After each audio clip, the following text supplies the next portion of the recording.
Students, in this session I am going to take the important areas of basic constraint equations that are helpful for Neet as well as JEE mains. I am not going to discuss anything in-depth constraint equations that will helpful for JEE advanced. Only JEE mains and Neet based important constraint equations I am going to discuss in this session. Right? That too I am going to take only the shortcut methods, not in detail. Because as per previous 5 years analysis of PYQs, you got very few questions in constraint equations that are almost direct formula based kind of things. Okay. Here I am going to show you some important areas of constraint equations so that within short time, like in less than 1 minute, you can able to solve the questions easily. Right. So as a part of that, first let us focus on pulley constraint. Pulley constraint in the sense, let us consider this situation. Right. Okay, copy chesko. Let us take, this is a pulley over which two more blocks were connected like this. This is block M1 and this is block M2. And here the pulley is accelerating upward like this, right? Listen, in this constraint equation, this is the mobile pulley. And mobile pulley is moving up with acceleration AP. And let us consider this one, M1, is having acceleration A1 downward. And this M2 is having acceleration A2 downward. Right.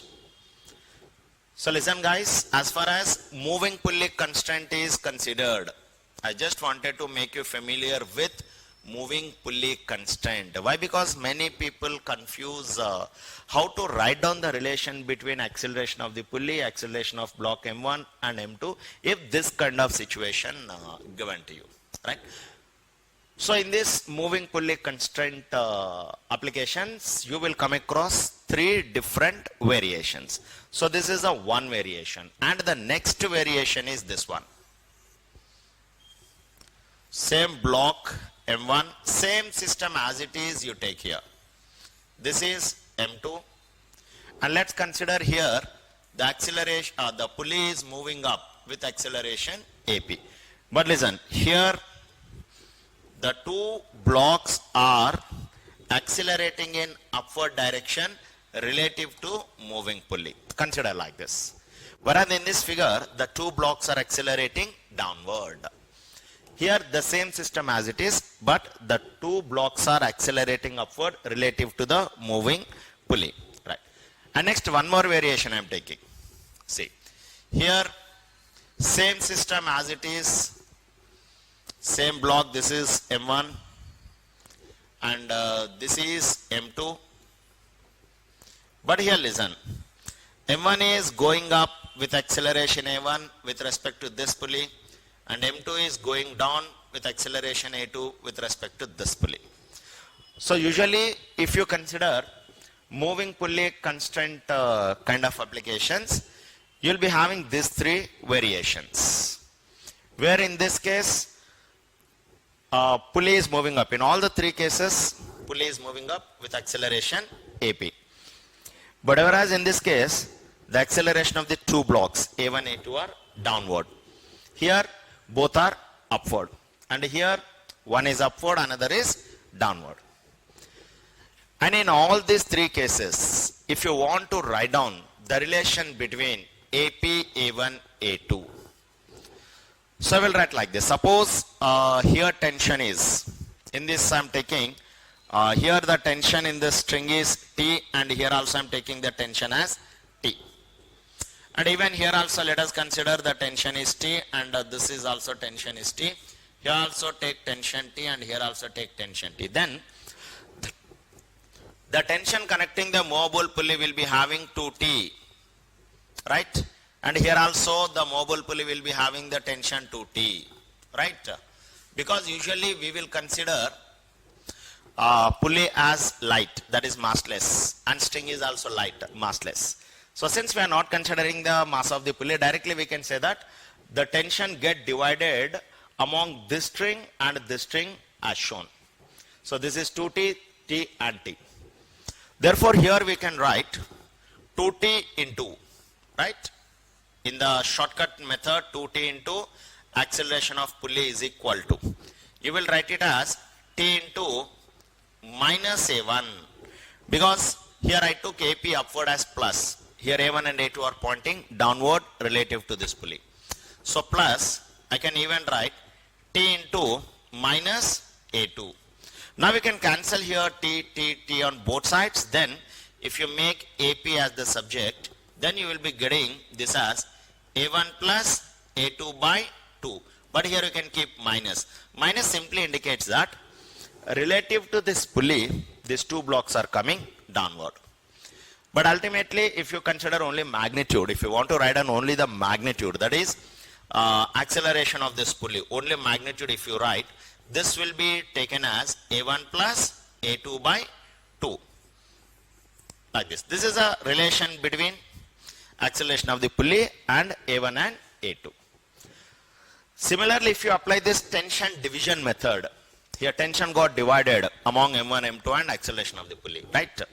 If you apply the same tension division method to this situation, then here A1, A2 are upward, no? Same thing as it is, but in place of minus A1, minus A2, you will get plus A1 and plus A2.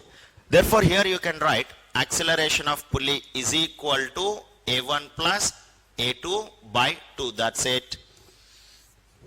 Whenever you come across a movable pulley followed by M1, M2 like this, then you need to write down the constraint equation between accelerations of pulleys and blocks like this. Here this one minus, and here directly plus. This is only the difference. Coming to magnitude wise, both are same. But only the thing is AP is going up, A1, A2 coming down. Here AP is going up, A1, A2 also going up relative to the pulley, right? And again come back to here. A1 is going up and A2 is coming down. So in generalizing the same tension division method over here, you will be getting acceleration of pulley is equal to, right? A1, this is coming down, minus A2 by 2. In fact, this is very important. A1 minus A2 by 2. That's it. So this all you can prove even by taking the constant equations, like writing down one algebraic expression and differentiating it. That all will be there. That is the generalized method. But here, in examination point of view, maximum up to JEE mains and Neet level, this knowledge is enough as far as moving pulley based applications are considered. So better remember all these three. And whenever you come across this kind of situation, use these three relations. Apart from this, there is no other possibility. Clear? Copied? Right. So then, let us take one more basic constraint. So I hope everyone is having idea about outward machine, no? This one. Let us focus on outward machine. The basic constraint equation, I hope everyone, even in your IP also, you will have few applications basing on this outward machine, right? So outward machine consists of a single pulley, a light string followed by two blocks. This is block M1 you take, this is block M2 you take. So this is the pulley, fixed pulley, right? In the previous case, we have considered mobile pulleys, mobile pulley, right? Since that case is important, I took that as first. Actually, in the ordering, this would be the first. But since it is a revision class, I just wanted to give you the important information, right? That's why I have just changed the order. In this outward machine, this is a fixed pulley, again massless. Unless mentioned, we will consider, right, the pulley as massless and frictionless. This is the standard assumption. Usually almost even up to advanced level also we will be having majority applications like light pulley, light and smooth pulley, massless and this, and usually we will take string. The string connecting M1 and M2 will be inextensible. Listen, this word is very important. This is inextensible. Inextensible in the sense tension remains constant throughout the string. Come. In Atwood machine, we have considered a fixed pulley and two blocks M1 and M2 connected with the help of a light string. Light string and inextensible. This is the nature of the string is light and inextensible. Means due to M1 and M2. Here M1 and M2 are the masses, no? Because of this M1 and M2, also the string won't get extended. That's why it is just ideal case. Practically, if you apply some weight, definitely the string will expand. Okay. But while doing constraint equation based applications, we assume pulley as massless. Practically, it will be having some mass, but it is the assumption. Because in constraint equations, our focus is only to concentrate on the motion of the blocks M1 and M2. Fine? Only to focus how M1 and M2 are related. See, since it is a part of constraint, the meaning of constraint itself is not independent. It got restricted. Here M1 and M2 are connected with the help of a fixed pulley and string. Now, suppose if M1 is going up with acceleration A1, M2 will go down with acceleration A2. Or else if M1 is coming down, how about M2?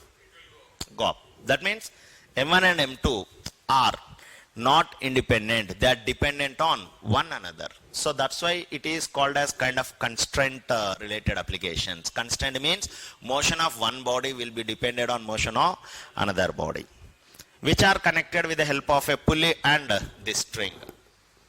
And when we are doing some basic constraint related applications, keep in mind that all the time, whether it is mentioned or not, you must take the nature of this string is light and inextensible, so that tension remains constant at any point on the string. You take any point here randomly on the string, anywhere, tension remains same. This is the meaning of light and inextensible. Otherwise tension will be different at different points when mass of the string is considered. And here we are considering fixed pulley which is massless and frictionless. The meaning of considering, see, as a note if you want you can write it. While doing constraint equation based applications, usually unless it is mentioned, we will take pulley as light and smooth. This is standard assumption. Light and smooth is nothing but mass is not considered. Next, friction is also not considered, so that pulley will not be in the rotational state. No rotation will take place. But practically pulley will rotate, no? When two blocks connected to a string are kept over the pulley, practically it rotates. But here in constant equation, the focus is only to understand the motion of M1 and M2, right? We will assume temporarily pulley as light and smooth. Why? Because if you consider the rotation of the pulley, you need to take the torque equation, so that the discussion enters to rotation. But we have not yet started rotation. We are only in the Newton laws. So in the Newton laws, since our focus is only on the linear motion or translational motion of the blocks M1 and M2, we will ignore the rotation of the pulley. Clear? That's why for not considering the rotation of the pulley, it is always assumed as light and smooth. And again, suppose if some mass is attached to the string, it gets extended. So that if you consider the extension of the string, then you need to take the Young's modulus help. Young's modulus is stress by strain, no? Stretch in the string will depend on Young's modulus, elasticity. But here we study constant equations in Newton laws. In Newton laws, the two motion of blocks M1 and M2. How the behavior of M1 and M2 will be affected if they are connected with a string and pulley. So that if you take the help of string and pulley, you need, for complete 100% analysis, you need rotation of the pulley as well as extension in the string, so that our main topic will deviate.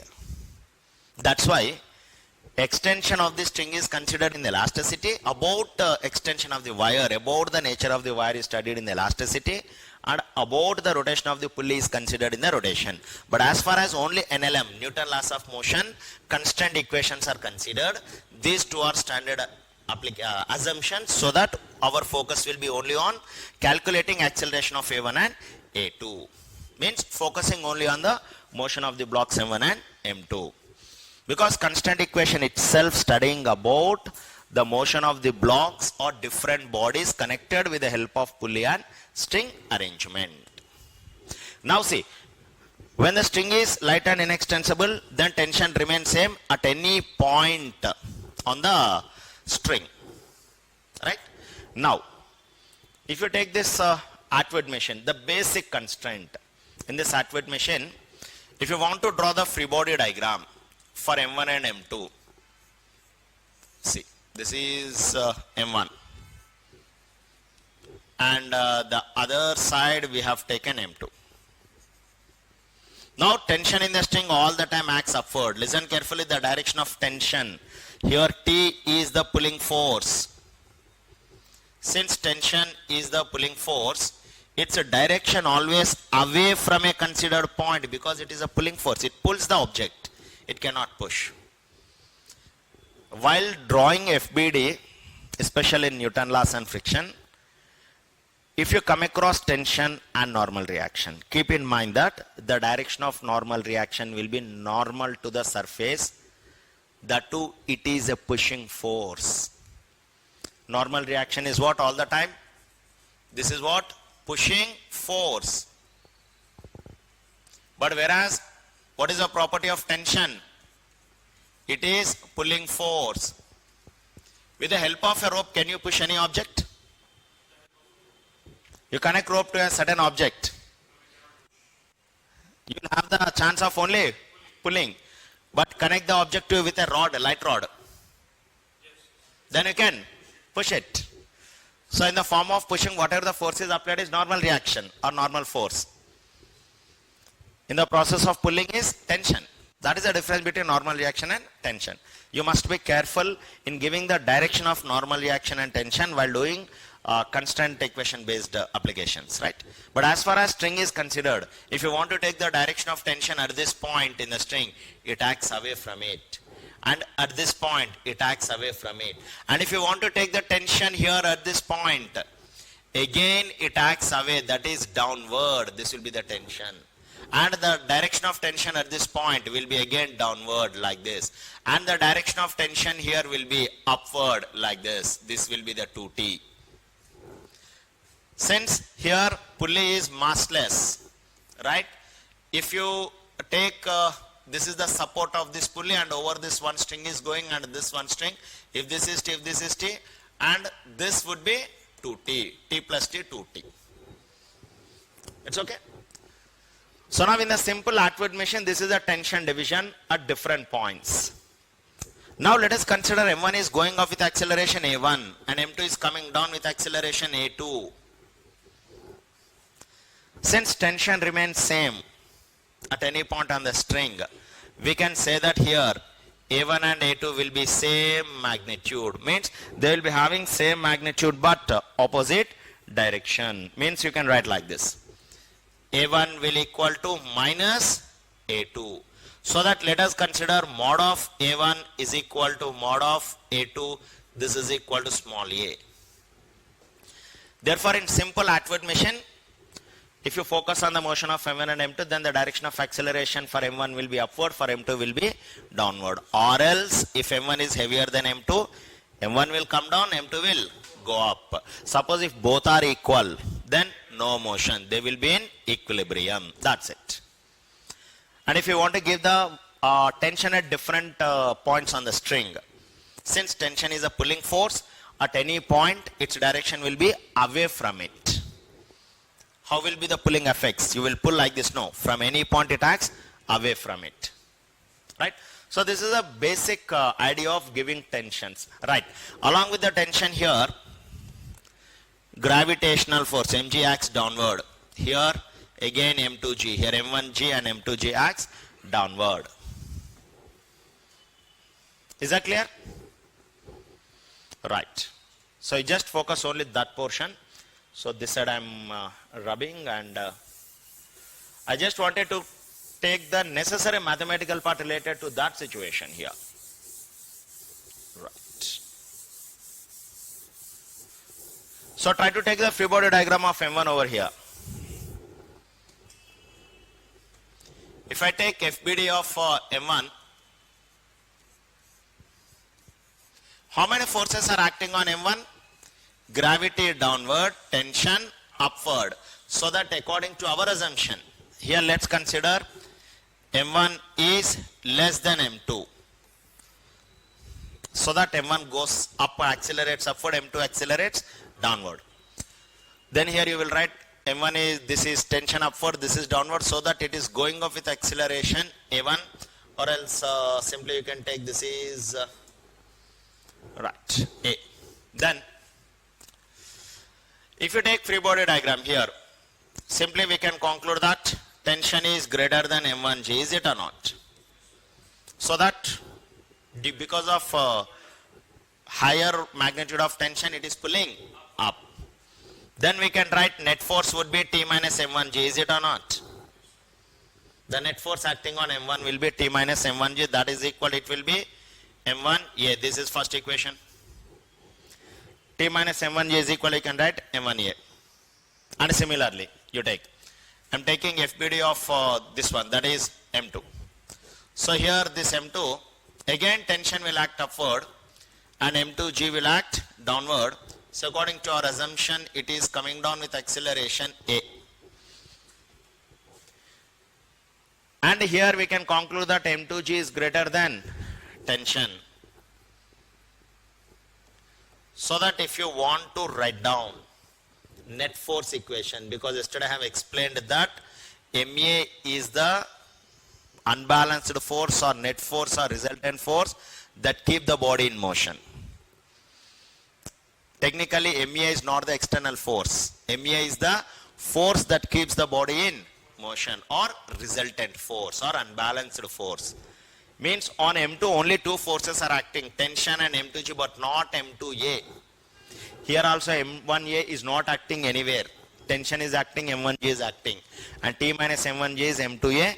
And here you can write M2G minus T is equal to M2A. This is the second equation. Now by solving first and second equation, you will get the simplified values for tension as well as acceleration. Is this clear? For getting the simplified values for tension and acceleration, you can solve 1 and 2. And you are suggested to remember the value of acceleration as well as tension for a simple outward motion, so that in the exam time gets saved if you get a direct question. But there are chances of getting even direct question also. For that, let us simplify here. We have discussed that acceleration is equal to, what do you know about acceleration? Have you copied all these things? Copied. Copy it fast. I'll change the slide. Fast. Copy it fast. I'm going to solve this. Here even you can write acceleration as. Keep copying as fast as possible. In yesterday's class, we have seen that acceleration is equal to net force by total mass. F net by total mass is M1, M2. Here I can write down in the given situation.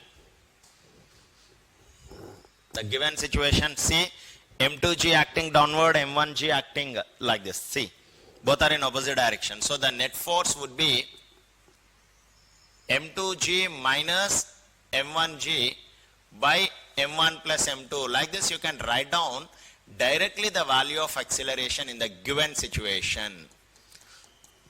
Or else you can solve 1 and 2 for getting acceleration, replace tension. You add the two, you will get the same thing. If you add 1 and 2, tension get cancelled and you are going to get the same thing.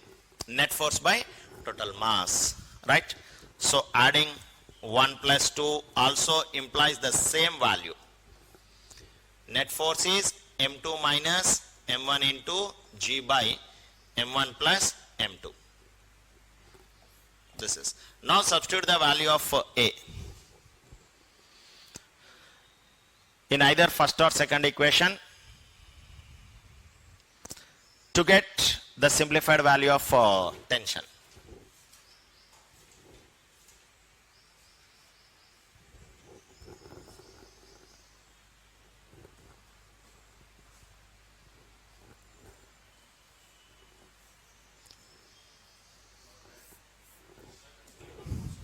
No way.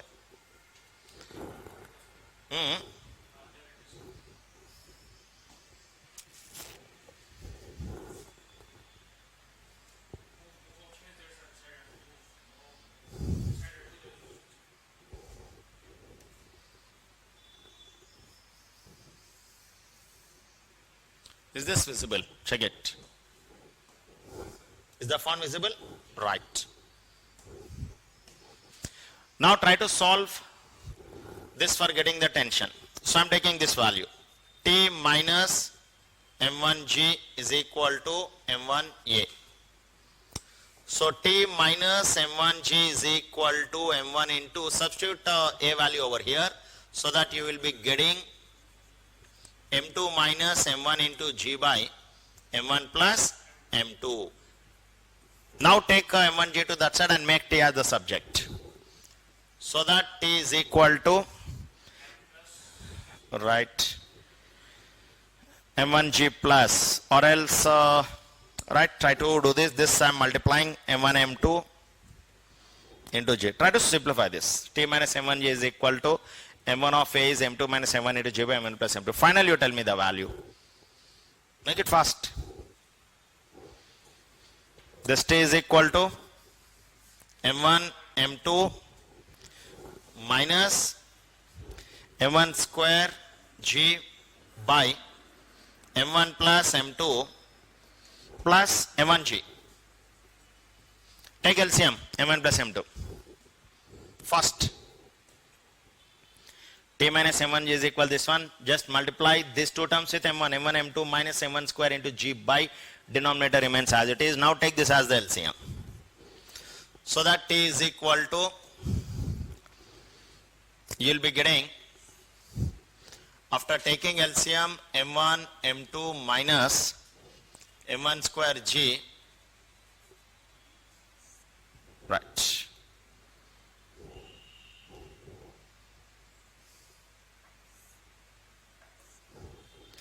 M1 square G plus M1 into M2. After LCM, you will be getting M1 square G plus again M1 M2 G. Right, by M1 plus M2. Right, try to make the simplified value. That is, this one get cancelled. And then finally T is equal to, you will be getting 2 M1, here also G will be there. M1 plus M2, that's it. So this you are suggested to remember. 2 M1 M2 G by M1 plus M2. This would be the tension. Right? So for solving problems related to simple Atwood machine, you can take acceleration as like this. M2 minus M1 into G by M1 plus M2. That is net force by total mass. M2 minus M1 into G by M1 plus M2. That's it. Now let us take one more constant equation. Suppose if two pulleys are there, one fixed and one movable pulley. Just I'll show you the shortcut of tension division method. That will be same. Copied?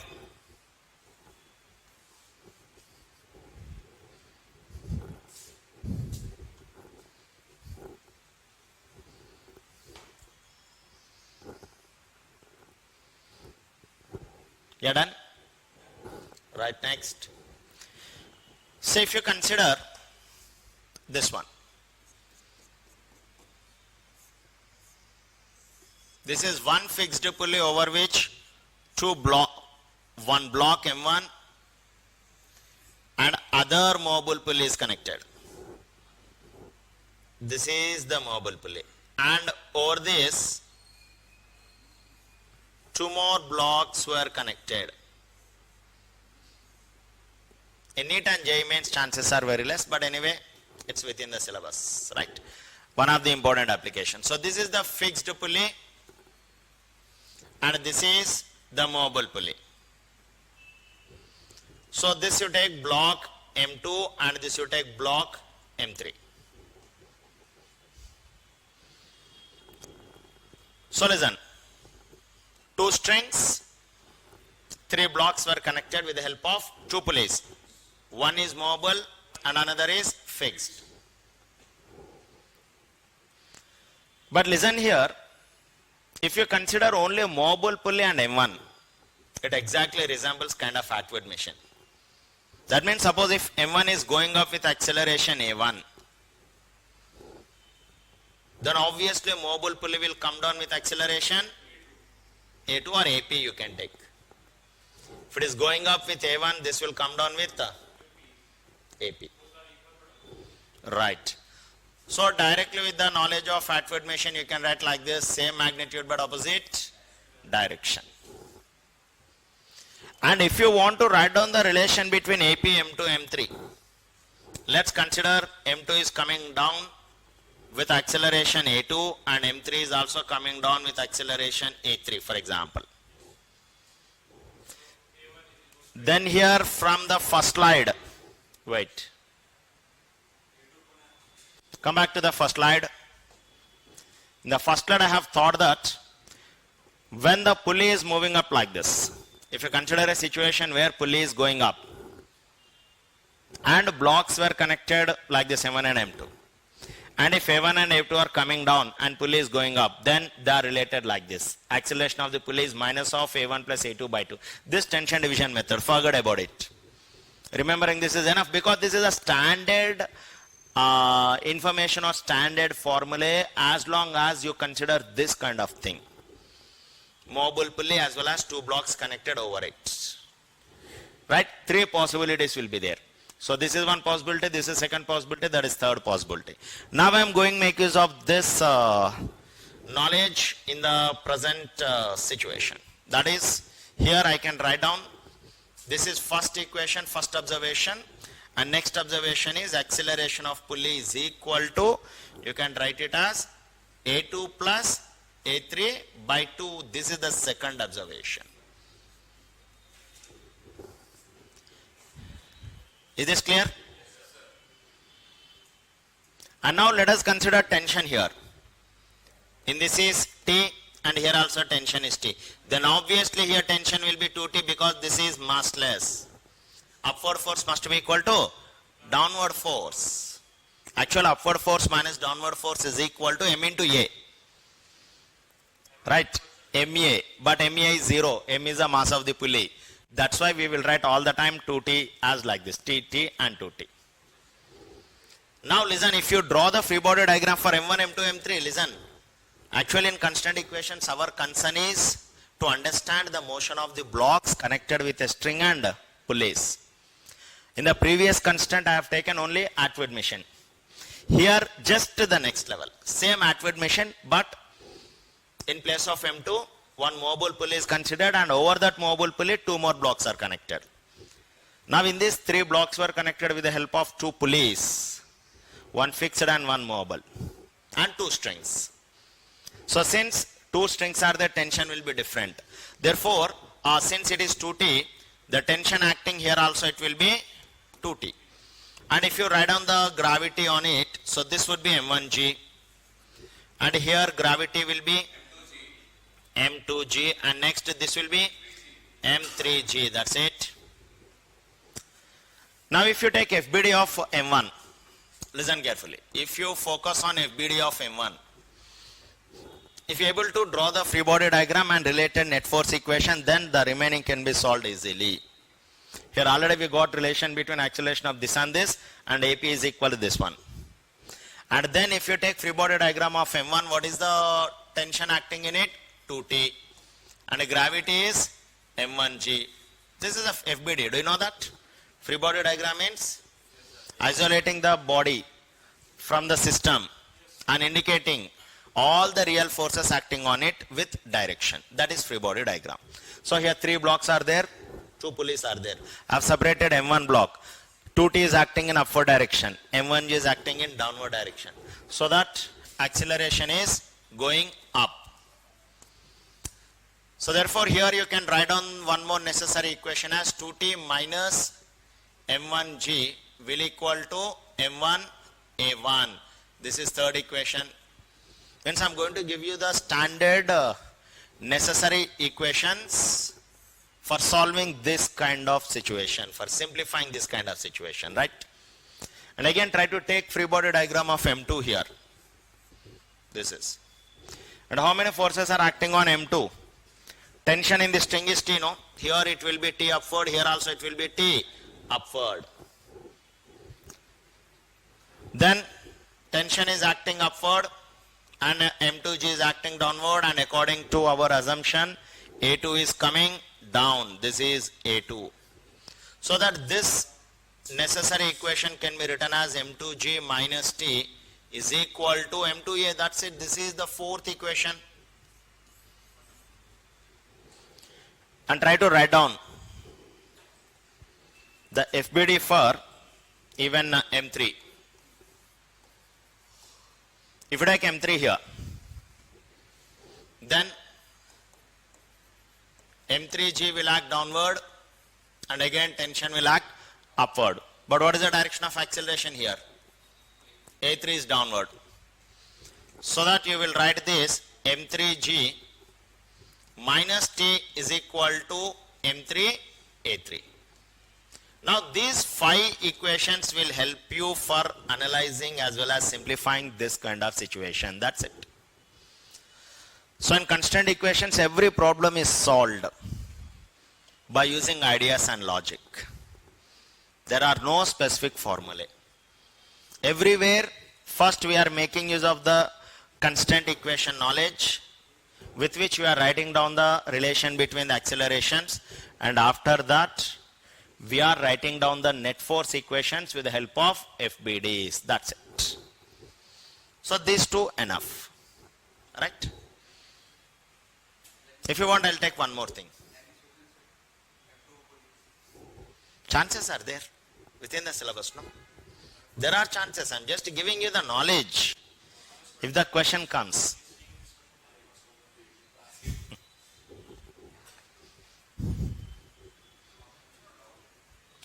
About Atwood machine and this kind of thing, ICSE people will study in the 10th class. This all ICSE people will study in the 10th class about police and these applications. So I hope you might have idea about that. Deleted it seems. But police will be there. That machines and the title force, after that some machine related applications will be there.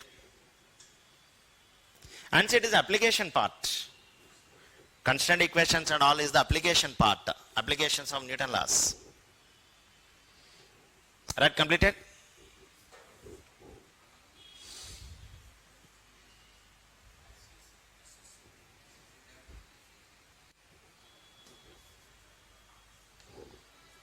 First complete it, fast. Copy it. Next, let us see some important information related to the elevator concept. Do you have idea about pseudo force? Pseudo force is applicable only in non-inertial frame. Inertial and non-inertial frame. What is the difference?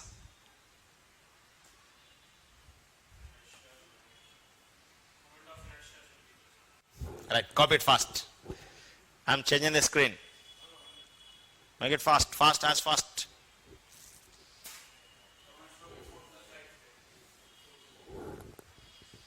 You need before slide.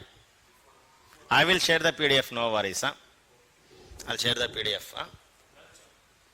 Right, done? Okay, you see.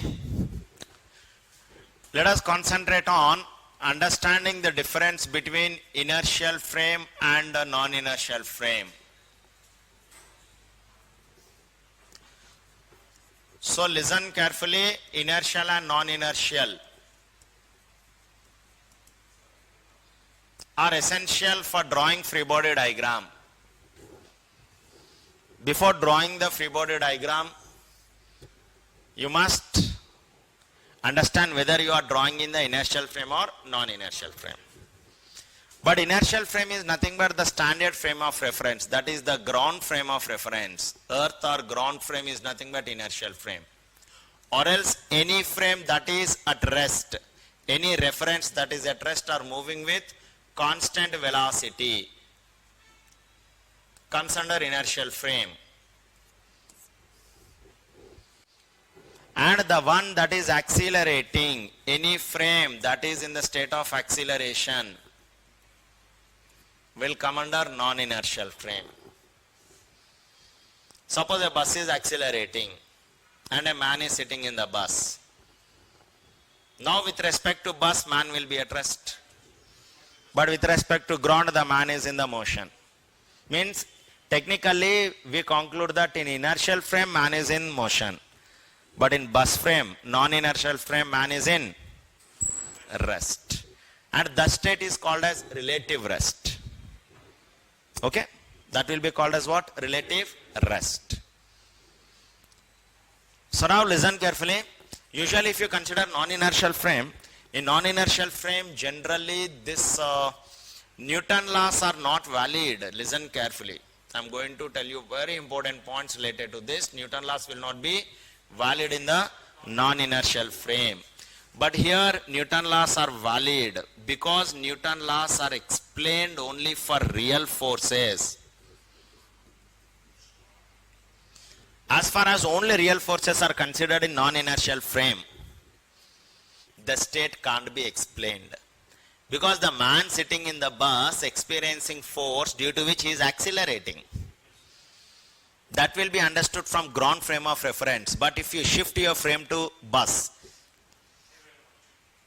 force is acting on him, but he is not moving. Understood? Force is acting on the man, but he is not moving. That means in the bus frame, if you draw the free body diagram of the man, then man is experiencing like this. MA force in the bus, inside the bus. If he is inside the bus, then bus is accelerating. So man is experiencing MA force.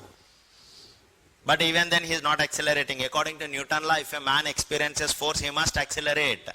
That's why in order to validate this Newton laws in non-inertial frame, along with all real forces, listen carefully, right? All real forces plus one pseudo force will be used. That means if you draw the free body diagram in non-inertial frame, along with all real forces, what should be taken? One pseudo force, so that Newton laws can be applicable. This will constitute FBD. Pseudo force is imaginary force without any origin. It will present in the nature without any origin. Here pseudo force is making the man to keep at rest. This is the pseudo force. And the formula of pseudo force is always MA. And the direction of pseudo force will be all the time opposite to the direction of non-inertial frame. Here non-inertial frame, accelerating frame is moving right now. Pseudo force will move towards, pseudo force will act towards left. So when you draw free body diagram in non-inertial frame, along with all real forces, you must take one pseudo force. which always acts opposite to the direction of non-inertial frame or acceleration frame. Non-inertial itself is accelerating frame. And in that compulsory you have to give pseudo force, right? The object that is experiencing pseudo force in non-inertial frame will be having some mass m, no? That m into a is the pseudo force, all the time acts in opposite direction. Therefore, if you discuss in non-inertial frame, then the man is experiencing ma real force and again ma pseudo force. This is the real force and this is the pseudo force. Both are acting in opposite direction. So that man is at rest.